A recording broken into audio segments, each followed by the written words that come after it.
Assalamualaikum warahmatullahi wabarakatuh. Alhamdulillahilladzi faqahana wa lisuluki syar'ihi nabbahana. Allamana subhanahu bil qalami falla wa manna minhu ma lam na'lami.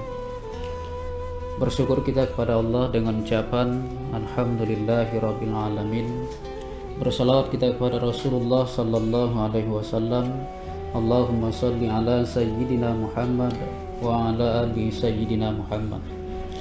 Pemirsa yang dirahmati dan dimuliakan Allah Subhanahu wa taala. Ada tiga golongan yang sangat dicintai, tiga amalan yang sangat dicintai oleh Allah Subhanahu wa taala yang tersebut dalam hadis riwayat Tirmidzi dan Hakim.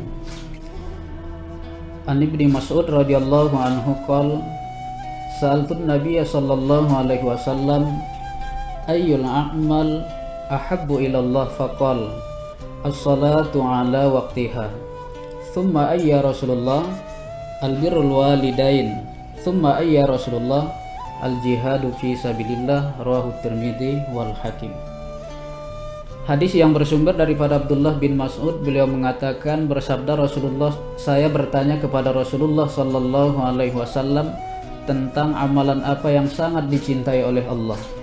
Lalu Rasulullah menjawab, salat tepat pada waktunya. Lalu saya bertanya kembali, apa setelah itu ya Rasulullah? Berbakti kepada kedua orang tuamu. Apalagi setelah itu ya Rasulullah? Berjihad di jalan Allah. Pemirsa yang dirahmati dan dimuliakan Allah, mari kita lihat yang pertama, amalan yang sangat dicintai oleh Allah, salat tepat pada waktunya.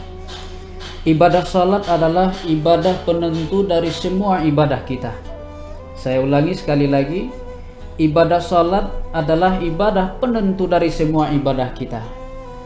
Baik tidaknya nanti amalan yang lain setelah dihisab di hari yaumul qiyamah, ibadah salat kita sudah bagus.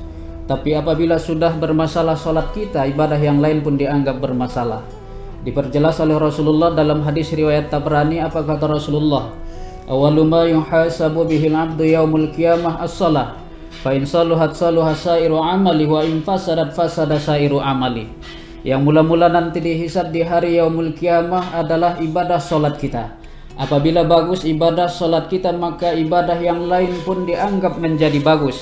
Tapi apabila sudah rusak ibadah salat kita, ibadah yang lain pun dianggap menjadi rusak. Pemirsa yang dirahmati dan dimuliakan Allah Subhanahu wa taala. Dalam kitab Kisah Uswatul Muslimin ada diceritakan, ketika Rasulullah duduk bersama sahabat Abu Bakar dan Umar, tiba-tiba datang seorang pemuda menangis menjumpai Rasulullah. Ya Rasulullah, ayahku telah meninggal dunia, tapi tak seorang pun yang mengurus fardu kifayahnya.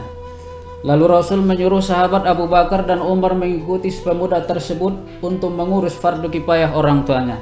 Tapi ketika sampai Abu Bakar dan Umar di rumah orang tua si pemuda tadi, alangkah mereka terkejutnya, wajah orang tua si pemuda tadi sudah berubah menjadi wajah babi hutan yang sangat hitam. Mereka pun pulang kembali menjumpai Rasul, ya Rasul, kami telah menuju rumah orang tua si pemuda tadi. Tapi ketika kami sampai di sana, wajah orang tuanya sudah berubah menjadi wajah babi hutan yang sangat hitam. Akhirnya Rasul berangkat. Sesampainya Rasul lihat memang wajah orang tua si pemuda tadi sudah berubah menjadi wajah babi hutan yang sangat hitam. Kemudian Rasul doakan dan utus seperti sedia kala. Setelah dimandikan, dikafani, disolatkan.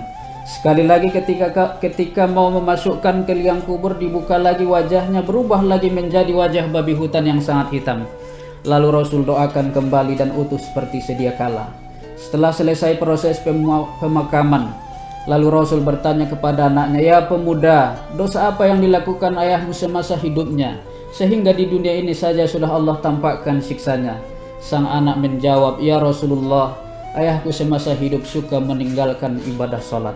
Lalu Rasul panggil semua sahabat yang berhadir di pemakaman tersebut. Lalu Rasul bersabda, apa kata Rasulullah?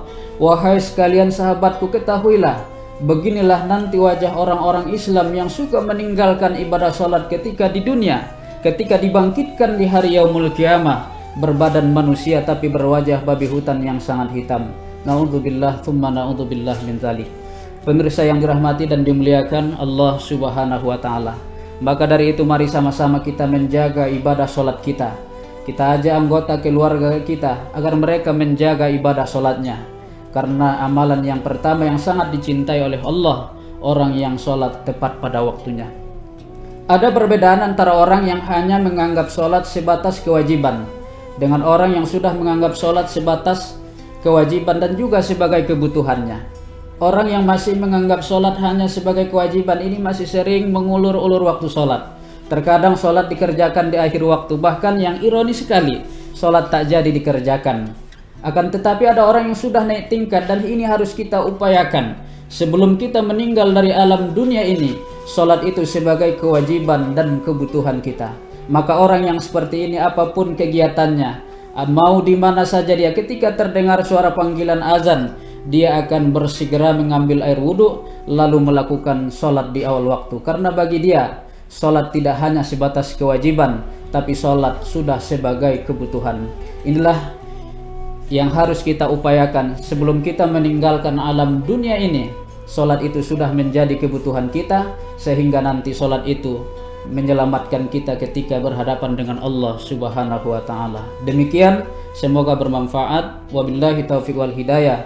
Wassalamualaikum warahmatullahi wabarakatuh.